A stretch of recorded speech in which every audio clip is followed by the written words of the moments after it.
Bonjour à toutes et à tous et bienvenue sur cette vidéo de psychoastrologie où nous regardons comment se configurent les planètes sur une semaine, donc abordant la semaine du 5 au 11 mai 2025. Alors pour commencer, je vais vous poser les configurations astrologiques de la semaine, vous en donner l'ambiance générale, puis vous parler un petit peu des points de vigilance et pour terminer, les axes d'opportunité, d'évolution que nous amènent ces configurations. Je vous en parlerai dès l'ambiance générale, mais j'y remettrai un petit peu l'accent à la fin de la vidéo. Et une nouvelle habitude que j'ai pris aussi, c'est de vous proposer un mantra. Donc, je vous donnerai le mantra de la semaine. Il est déjà à l'écran, mais je le dirai à voix haute dans quelques minutes. Alors, les configurations astrologiques de la semaine. Nous sommes dans le mois du Taureau. Le Soleil entre dans le deuxième décan du Taureau, sachant qu'il est gouverné par Mercure. Cette planète est particulièrement mise en avant. Et autre point important, c'est que Uranus se trouve également en Taureau et qu'en fait, elle est en train de terminer son voyage dans ce signe de terre. On peut dire que c'est le dernier mois du Taureau où, avant de très nombreuses années, nous aurons à la fois le Soleil et Uranus dans ce signe de terre. Donc, autant dire que c'est une période importante aussi de ce point-là, notamment lorsque le Soleil va rentrer en conjonction avec Uranus. C'est pas pour cette semaine, mais ça ne va pas tarder. Ça va participer à renforcer aussi les points que je vais évoquer ici. Donc là, on va être un peu dans un travail de préparation. Donc, à côté de ça, on n'a pas d'autres planètes en signe de terre. Nous en avons quand même un sacré paquet en signe de feu. 3 en bélier, Neptune, Vénus et Mercure. Donc ça, c'est particulièrement intéressant pour ne pas dire essentiel. Et nous avons également Mars en lion. Donc autant dire que l'intensité du feu est particulièrement présente actuellement. Un peu d'eau, toujours le nœud nord, Saturne en poisson, Saturne qui ne va pas tarder puisque c'est à la fin du mois à quitter le poisson pour entrer en bélier, mais en attendant, voilà, on travaille encore avec le nœud nord et Saturne en poisson. De l'air, toujours, Jupiter en gémeaux, Pluton en verseau, et un fait important, c'est que Pluton rentre en rétrogradation dimanche 4 mai. Il va être dans cette phase de rétrogradation jusqu'au 13 octobre 2025. Il reste dans le Verseau, il repart pas dans le Capricorne. Il va pas aller jusque-là quand même, mais voilà, il rentre dans une phase de rétrogradation. Donc voilà, Jupiter en Gémeaux, Pluton en Verseau, on a donc de tous les éléments présents, ce qui amène un certain équilibre, même si, comme je le disais, le feu est quand même particulièrement sollicité et donc c'est un peu parfois tout feu, tout flamme. Voilà. Alors, qu'est-ce que ça veut dire en termes d'ambiance générale? Déjà, comme je le disais, en étant dans le deuxième décan du Taureau, Mercure est particulièrement mis en avant. Et en fait, si Mercure est en bélier et qu'à côté de ça, le soleil est en taureau, ça amène une idée en fait ça amène l'idée que nous sommes dans une période qui a une teinte mentale assez forte, mais ancrée. Les signes de feu, notamment le bélier, nous amènent la possibilité d'avoir des idées inspirantes, d'avoir des inspirations, des intuitions. C'est une énergie d'initiation, le bélier, c'est une énergie initiatique. Donc, Mercure en bélier peut nous amener des idées particulièrement inspirantes. Mais attention, le point de vigilance, ou en tout cas là où le taureau met le focus, c'est de nous dire, ok, c'est bien d'avoir des idées, mais il faut déjà soi-même être bien ancré pour que on puisse canaliser l'idée et qu'on puisse la matérialiser. Donc, il y a cette idée que ça ne suffit pas d'avoir des idées. Sinon, ça reste presque de l'ordre du rêve ou de l'idéalisation. Là, en fait, les idées qui peuvent arriver sont des idées qui vont chercher à être concrétisées, construites, nourries, à se développer. C'est un peu de l'ordre de l'ensemencement et du développement de la germination. Nous sommes au printemps, donc nous sommes dans un moment où en fait les plantes, et quelque part les idées, c'est un peu le même travail, ne demandent qu'une chose, c'est de pouvoir croître et se développer. Donc le premier point, c'est d'être vigilant par rapport à nos idées ou nos inspirations. Alors, certaines peuvent être nouvelles et d'autres peuvent être anciennes, mais revenir avec plus de force. Ou ça pourrait être le moment de passer une étape par rapport à une idée qu'on a depuis un moment et sur laquelle on a avancé. Ça peut être justement le moment d'aller vers la concrétisation, la matérialisation ou une forme de matérialisation par rapport à cette idée-là. On est un peu aussi avec le taureau, dans l'axe taureau-scorpion, on est sur des signes qui amènent une forme de transformation. Donc voilà, il y a ce qui est aussi de l'ordre de la graine qui germe. C'est vraiment tout un travail de transformation, de germination, c'est comme ça qu'on dit. Et donc, qui peut nous amener vers une vraie réinitialisation. Avec le bélier, énergie initiatique, et avec le pouvoir du taureau qui ancre et qui amène la matérialisation, c'est comme si on en terminait avec d'anciens programmes et donc un nouveau programme se met vraiment en place. Voilà. Donc concrètement, où je développe un petit peu ce que je suis en train de vous dire, le taureau, notamment depuis que Uranus y est rentré, pour rappel, c'était donc le 6 mars 2019, a pu amener pour certains d'entre nous, pour un grand nombre d'entre nous, je ne sais pas, vous verrez si ça vous parle ou pas, une réévaluation des valeurs, des priorités et donc des centres d'intérêt. Hein, peut-être que depuis que Uranus est en taureau, on se questionne sur notre place dans notre travail, sur même ce qu'on aime faire, sur peut-être la façon dont on vit nos relations, sur ce que sont en fait nos valeurs essentielles.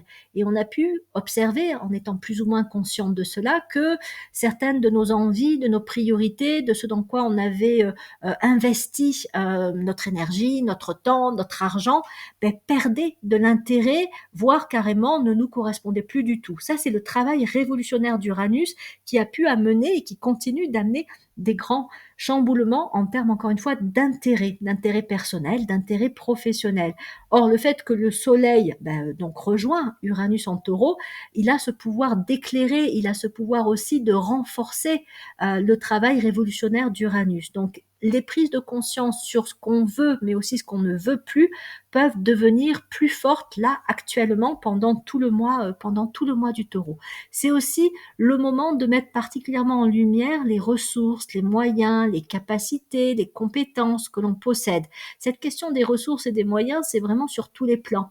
Donc, plan physique, ben, ça va être sur le plan financier, matériel, par rapport aussi à l'état de notre corps physique.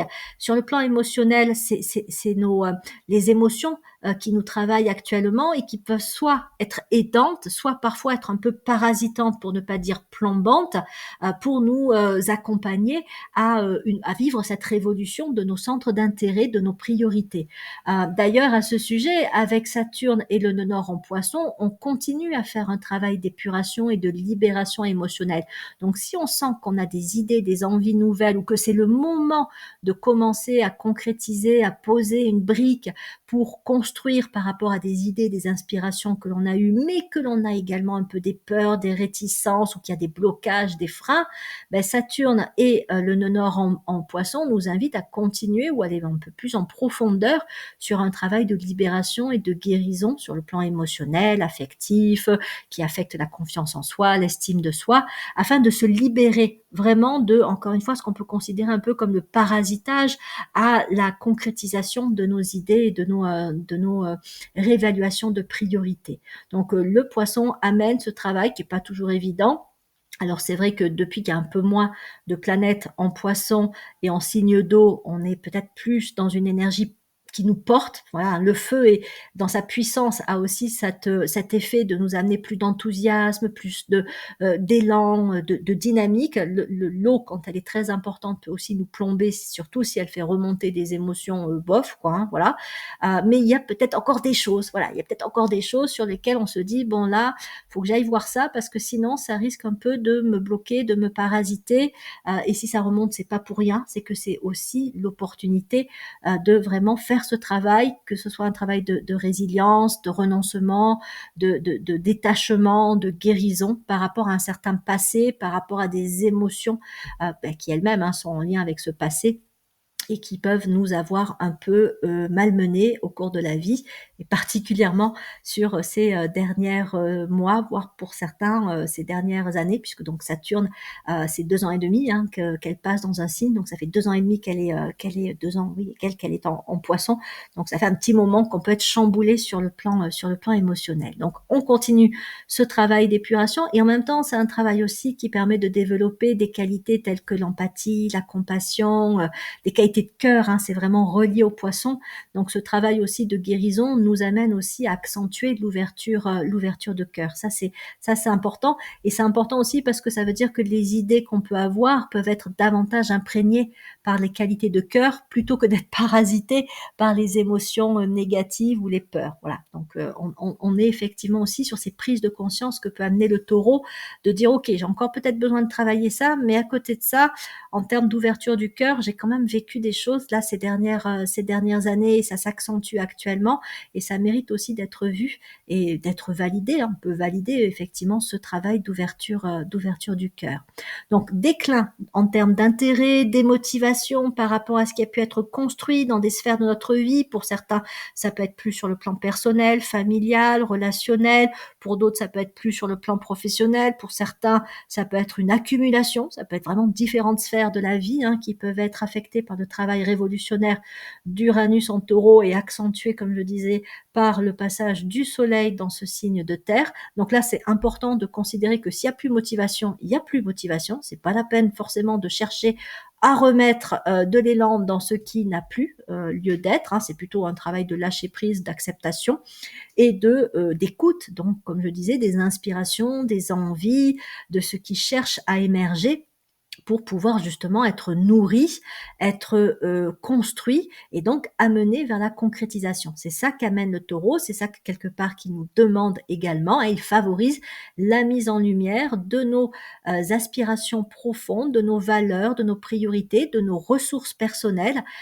et donc en lien avec les planètes en bélier, notamment Mercure, dont les idées et peut-être pour certains la nouvelle vie dont nous sommes plus ou moins prêts à initier quelque part. C'est pour ça que j'ai intitulé cette vidéo réinitialisation intérieure parce que on est quand même dans des configurations qui nous amènent à sortir d'un programme pour rentrer dans un nouveau. D'où aussi le mantra de la semaine que je vous propose déjà. J'y reviendrai peut-être aussi à la fin de la vidéo, mais en attendant, vous l'avez sous les yeux. Donc, mantra de la semaine, je libère ce qui ne m'appartient plus, j'ouvre mon cœur à ceux qui cherchent à s'incarner en moi. Donc, voilà pour les grandes ambiances. Je continue quand même un petit peu à creuser sur ces configurations. Donc, Uranus dans le 3e décan du taureau ajoute une dimension qui est vraiment révolutionnaire et peut-être parfois imprévisible. On peut se surprendre soi-même à se dire non mais ça, j'en ai plus du tout envie, alors que ça pour autant été très important. Par exemple, j'ai pu investir telle priorité dans mon travail et me construire vraiment et construire mon travail autour de ces priorités, de ces valeurs pour arriver à un stade où je me rends compte que non, en fait, ça n'a plus de sens, ça n'éveille plus d'intérêt et j'ai plus envie de mettre mon énergie, mes ressources à continuer à nourrir ce système que j'ai construit par le passé. Donc, c'est un peu aussi avec les signes de terre, tout un travail de déconstruction. On pourrait parler presque d'effondrement, mais Uranus est quand même là aussi pour amener la reconstruction. Et avec Mercure, Vénus et Neptune en bélier, cette reconstruction est vraiment nourrie par des idées, par des inspirations et par la puissance du feu. Le feu, c'est cette énergie, donc notamment avec Mercure en bélier, qui peut amener des prises de décision rapide et radical. C'est vraiment ok, maintenant j'y vais, je me lance, j'ose. Alors parfois ça peut aller vite et trop vite, il peut y avoir de l'impulsivité, il peut y avoir des paroles qui sont un peu brutes de décoffrage, mais peut-être qu'il y a ce besoin aussi d'oser dire les choses, d'oser se lancer, d'oser en finir avec ce qui n'est plus juste pour commencer une histoire nouvelle, même si on ne sait pas où ça va nous mener. Faut reconnaître que il peut y avoir aussi la peur d'un certain lâcher prise par rapport à une sécurité, une stabilité construite pour faire un saut dans l'inconnu. C'est vraiment cet ordre, cette idée de réinitialisation. C'est vraiment, voilà, on commence sur quelque chose de nouveau. Donc, faut pas s'attendre à ce que l'on ait la vision de ce vers quoi vraiment ça peut nous mener et que tout est quand même bien. Enfin, on peut planifier, on peut avoir un programme, mais on n'a pas la maîtrise et le contrôle du résultat, pas encore, parce qu'on est vraiment au tout début des choses. C'est la graine quand elle va germer. Bon, évidemment, elle peut espérer devenir une belle plante, un arbre, etc. Mais il peut aussi se passer des événements qui vont faire qu'à un moment donné, les conditions vont être pas toujours évidentes et les choses vont pas toujours se passer comme prévu. Mais parfois, ça peut amener aussi vers du mieux parce que ça peut des conditions qui parfois sont difficiles renforcent la plante, renforcent un projet et font que ça va être encore mieux pensé et mieux réalisé. Donc, il faut accepter aussi cette part, quelque part, d'inconnu sur l'avenir. Donc, ça stimule, Mercure en bélier, l'inspiration, ça stimule la capacité à prendre des décisions rapides. Alors, rapides, peut-être sous deux influences un peu différentes. Soit ce sont des décisions qui sont nourries par l'intuition, et dans ces cas-là, ça peut vraiment amener vers un développement particulièrement intéressant, même si encore une fois, on est sûr de rien, on n'a pas la maîtrise, mais n'empêche que ce sont des idées, quand elles sont intuitives, ben, qui sont alignées avec l'âme, hein, donc elles méritent vraiment d'être entendues. Soit ça peut être aussi de l'ordre d'une nature instinctive. Et là, on est plus dans peut-être pour certaines personnes l'instinct de survie, la protection du soi. Hein, c'est vraiment se défendre. Si par exemple je suis dans une relation difficile, pour ne pas dire nocive, que ce soit dans le cadre professionnel ou dans le cadre relationnel, ben, l'inspiration de Mercure en Bélier et cette capacité à prendre une décision rapide, ça va être sauve-toi. Ça va être là, faut arrêter avec ça parce qu'il y a une mise en danger. Donc Mercure en Bélier peut amener aussi cet instinct de protection et de défense de l'intégrité du soi. Et donc la décision peut être de dire ok, j'arrête avec ça, voilà, je me sauve quelque part. Donc c'est tout à fait juste, hein, dans un cas comme dans l'autre, c'est juste une histoire un peu de situation, de contexte, de ce qui est peut-être le plus juste sur le moment. Vénus en Bélier, donc Vénus est reliée à l'amour, elle est reliée aussi à cette notion, ça va avec, hein, d'avoir le goût pour quelque chose, donc elle nourrit le goût d'une idée, elle nourrit le fait d'aimer peut-être aussi cette idée ou ces inspirations qui vont arriver, et donc ça les renforce quelque part. Hein. C'est vrai que plus on aime quelque chose, plus on va y passer du temps, on va s'y investir. Hein, faire quelque chose quand on n'aime pas le faire, c'est pas toujours, voilà, c'est pas toujours très joyeux. Donc le fait d'avoir et Mercure qui amène l'inspiration et Vénus qui amène effectivement le goût d'eux et qui amène aussi la capacité à approfondir l'idée, à ne pas non plus rester juste un peu en surface avec ok j'ai une idée, je m'arrête là. Non, non, c'est bon, qu'est-ce que cette idée a d'intéressant? Comment elle peut être creusée? Comment elle peut être étoffée? Comment elle peut être organisée en plan d'action? Avec Vénus, il y a vraiment un certain sens de l'organisation et donc Vénus en Bélier, on organise les idées et on organise aussi notre façon de nous y prendre pour réaliser et concrétiser l'idée. On a donc également Neptune en Bélier. Alors Neptune, je vais y mettre un petit bémol parce qu'elle est encore vraiment au tout début du Bélier. Donc, on peut dire qu'elle est encore très imprégnée par le poisson qu'elle vient juste de quitter. N'empêche qu'elle peut participer à nous amener, elle aussi, des idées, et notamment des idées qui sont en lien avec le collectif.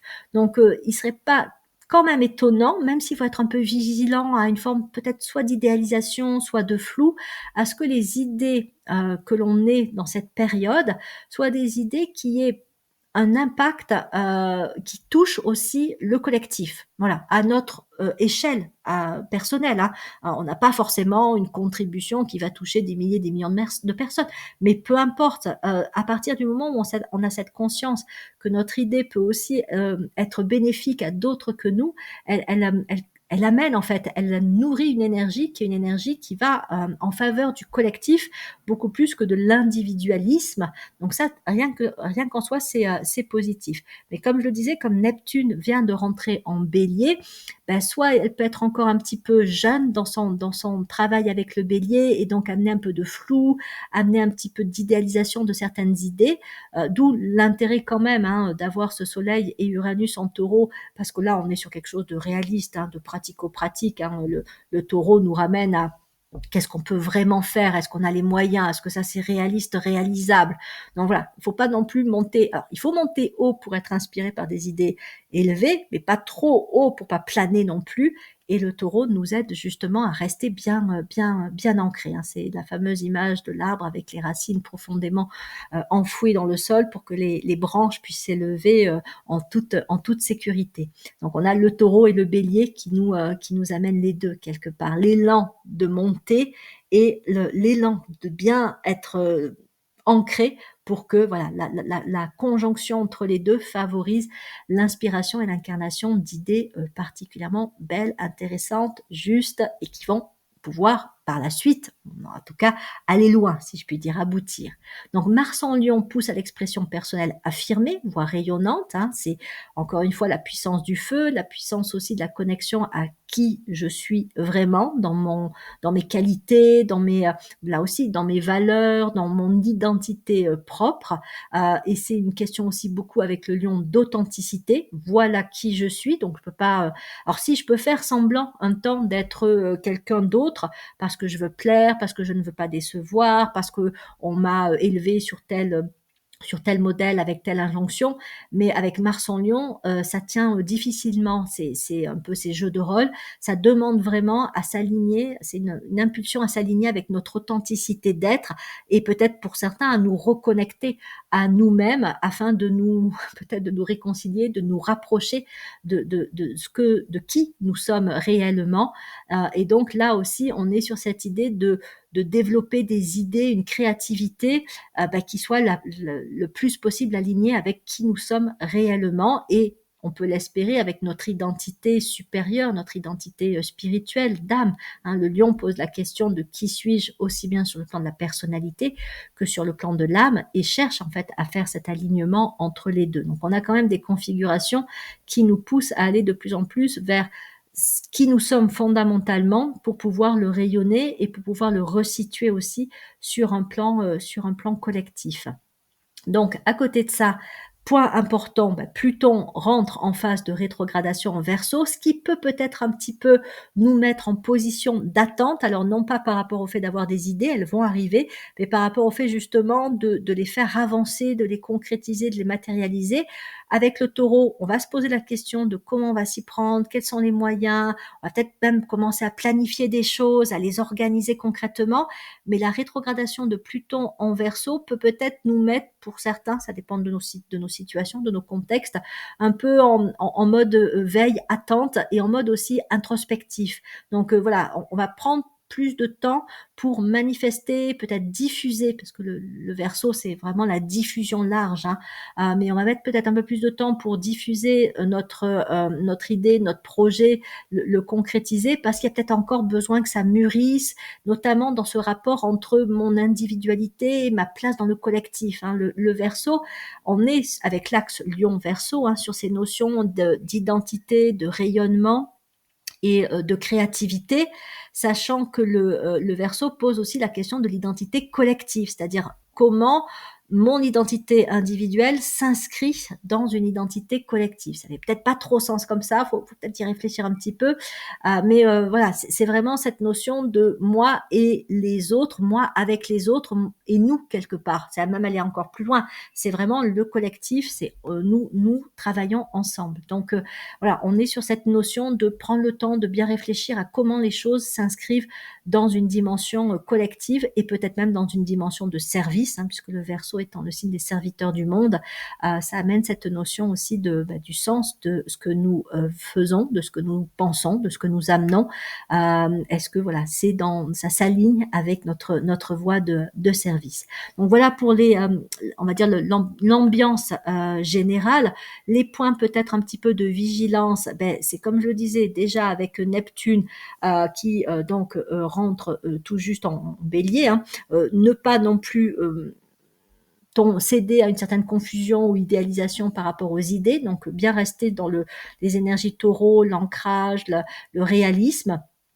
Il y a aussi cette notion, comme je le disais, avec les configurations en poisson, de bien prendre conscience que s'il y a encore des blocages, des difficultés, des émotions perturbatrices, des attachements au passé qui nous retiennent, c'est de ne pas lâcher soit un travail, on va dire, introspectif, soit un travail thérapeutique, parce que voilà, plus on se libère, plus on devient libre d'opérer ce travail de réinitialisation intérieure et donc par la suite hein, de mener ces projets qui peuvent émerger ou dont l'élan peut être réactualisé là pendant cette période. Donc le désencombrement, le travail d'épuration émotionnelle, de renoncement à des illusions, à ce qui n'a pas pu être, à encore une fois des attachements à des choses même pas toujours très positives. Hein. L'attachement, ça peut être des dépendances émotionnelles, affectives, bon tout ça. On peut encore vraiment, avec ces configurations, mettre l'accent sur un travail de guérison et de libération.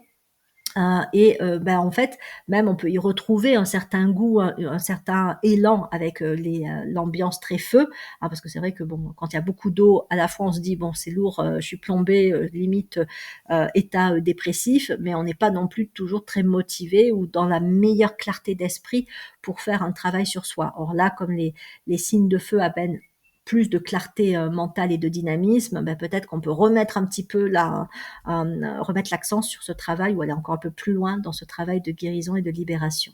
Mars en Lion peut aussi parfois avoir un effet de surdimensionner l'ego. Hein, ça, bon, voilà, on peut le voir déjà au niveau global. Hein, voilà, il y a des égos très forts en ce moment qui s'expriment.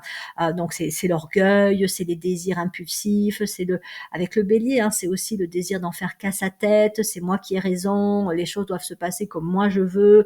Donc faut faire un petit peu attention à ne pas céder à l'ego inférieur voilà, pour s'assurer que les idées soient les plus justes, les plus inspirées, les plus alignés possible avec notre nature supérieure et pas avec nos aspects plus inférieurs. Attention aussi à une certaine rigidité, hein, dans la volonté, dans l'affirmation de soi. Mars en Lion à l'extrême, hein, à l'extrême, et pour ça il y a des conditions un peu pathologiques, hein, derrière. Ça peut quand même nourrir un délire de grandeur, hein, donc voilà. Je dis pas qu'on va être concerné par ça, mais on peut l'observer quand même autour de soi, dans ce qu'on entend, et voilà, dans les infos, il y a quand même au niveau de certains égos, personnalités, on est quand même pas loin, voire carrément dans le délire quand même de grandeur. Hein. Donc c'est un point quand même de vigilance à avoir avec les idées, les inspirations qui arrivent. Est-ce qu'elles sont pas trop grandioses aussi, hein. Voilà, c'est toujours le taureau, on revient les pieds sur terre. Hein. On se met dans le côté réaliste et réalisable. Et bon, Pluton en Verseau, on se remet aussi dans le collectif. Hein. Puis Jupiter en Gémeaux, on est quand même connectés les uns aux autres. On ne peut pas avoir des idées tout seul dans son coin et vouloir les imposer aux autres sous prétexte qu'on est le meilleur, le plus beau, le plus fort. Ça marche pas comme ça. Ça peut marcher un temps par abus de pouvoir, mais ça tiendra pas dans la durée. Donc Jupiter en Gémeaux peut avoir comme effet parfois d'encourager une certaine dispersion, une certaine instabilité. Donc attention aux idées un peu volatiles où on passe d'une chose à une autre. Il faut vraiment prendre le temps de se centrer, d'écouter les inspirations qui viennent, et de pas juste passer d'une chose à une autre très rapidement. Le mental doit être aussi canalisé.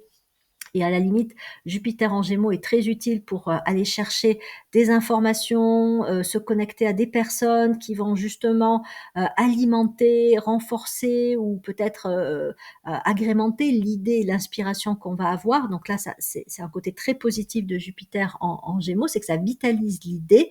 Mais pour ça, il faut on se soit, si je puis dire, un peu accroché quelque part à une idée en disant, OK, c'est ça que je veux vraiment, c'est ça qui me paraît le plus juste, c'est ça qui me nourrit intérieurement, c'est ça qui me fait vibrer, c'est de ça dont j'ai vraiment envie et c'est ça que je peux inscrire dans un collectif. Voilà, si on a ça, un peu comme le cap ou l'alignement intérieur avec Jupiter en Gémeaux, ça peut être un peu magique. Hein. On peut tomber sur les bonnes personnes qui vont nous apporter les bonnes informations ou voilà, la mise en relation, c'est quelque chose de très puissant. Hein. Donc Jupiter en Gémeaux peut, encore une fois, vitaliser les idées et les inspirations qui arrivent, mais il faut faire attention à la dispersion, à l'instabilité, au côté parfois aussi un peu trop immature et fun, hein, du Gémeaux. Ok, j'ai des idées, mais il faut que ça m'amuse, il faut que j'y prenne plaisir.